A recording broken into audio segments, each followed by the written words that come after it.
ndërkohë që i vetmi zë nga brenda Iranit jeni ju, edhe ju faleminderit shumë që pranuat që të flasim, por fillimisht për ta nisur çfarë po ndodh atje pas vrasjes liderit suprem, Ajatollaut. Tani, siç dihet, Shtetet e Bashkuara të Amerikës ishin në bisedime me Iranin. Në mos gaboj ishin në raundin e 3 të bisedimeve, edhe sipas lajmeve, ato dyja krahët, të dyja palët kishin rënë dakord për pikat e përgjithshme dhe kishte disa hollësira të cilat do të sqaronin për kryqëzimit e tyre.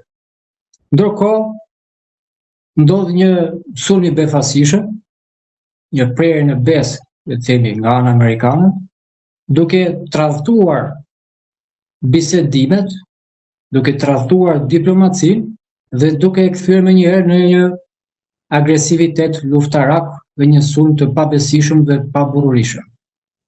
Duke vrarë liderin suprem të Iranit, i cili ishte një burr babaxhan, pra një plak i vjetër dhe i urtë, i cili po kishte një takim me disa zyrtarë të shtetit në shtëpinë e tij, e cila quhej ndryshe Beit Rahberi, dhe nuk ishte as në ndonjë tunel nën tokë, as në ndonjë vend të fortifikuar. Po ishte një shtëpi e vjetër gati 70 vjeçare, sepse ai aty jetonte në një jetë modeste, si lider suprem fetar që ishte mbi të gjitha për gjithë shiitët në mbar botën, pra për muslimanët shiit. Dhe aty pra fillon dhe sulmi i pabesishëm nga ana e Trumpit dhe Netanyahut, dhe që nga ajo ditë, pra në mos ndodhemi në një luftë, ndodhemi në një luftë midis Izraelit dhe Amerikës në një anë, të cilat mund të konsiderohen Amerika po për edhe Izraeli mund të konsiderohen një nga superfuqitë botërore për teknologjinë dhe ushtrinë që ka, kundër një shteti si Irani, i cili po luftoni vetëm ndaj këtyre dy superfuqive botërore. Eni për ta nisur ju në çfarë qyteti jetoni? Unë jetoj në qytetin e Kumit, i cili konsiderohet ndryshe si Vatikani i shiizmit.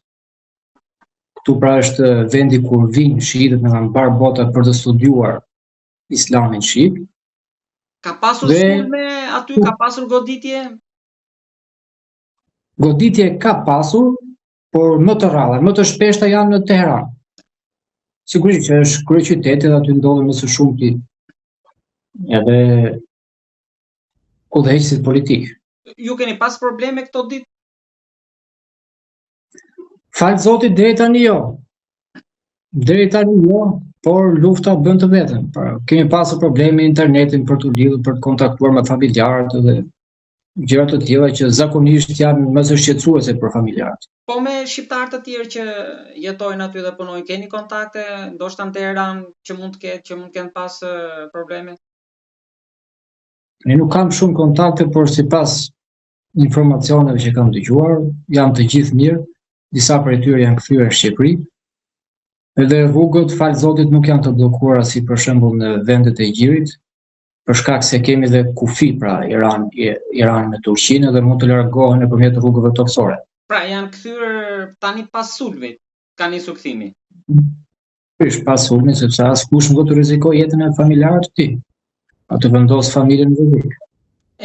Ndërkohë që po sulmohen pra në sulmin e parë, pra i parë ishte ndaj liderit shpërndëror të Iranit, dhe i dytë ishte ndaj një shkolle fillore në një vend në jug të Iranit, ku ndruan jetë ranë dëshmore pra gati 185 vajza të vogla.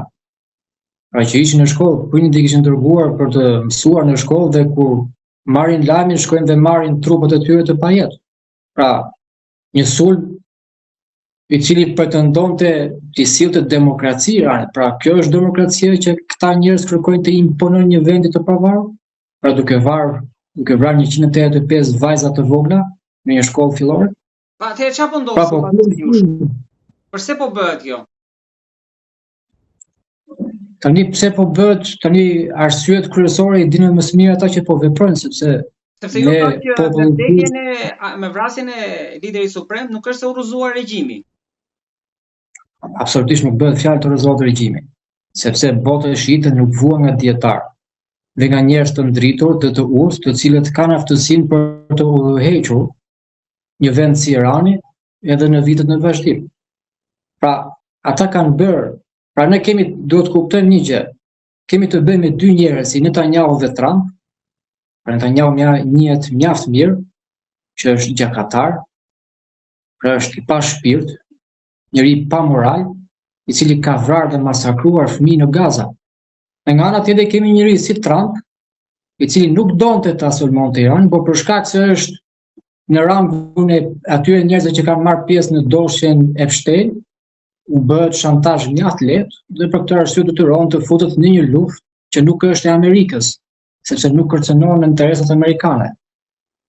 Dhe duke qenë i kapur nga dosja Epstein, ai detyrohet të riqet prej hundësh për të futur në një luftë kundër Iranit. Një luftë që e do një nivel lufte si Netanyahu. Po si është shpjegimi që Irani tani ka sulmuar edhe vendet e tjera të gjirit, ndërkohë që raketat kanë vajtur edhe në Turqi, se Qipro erdhën dronët, në mos gaboj një dron, por duket ka goditur një raketë edhe Turqinë. Po, tani para se të dalim aty, duhet të dimë që në Iran kemi përkundërës e asaj që pritet, si gjithmonë. Kemi një unitet në mesin e popullit. Pra po të dalësh në rrugët e Teheranit dhe çdo qyteti, kemi marshime njerëzish të pafundme,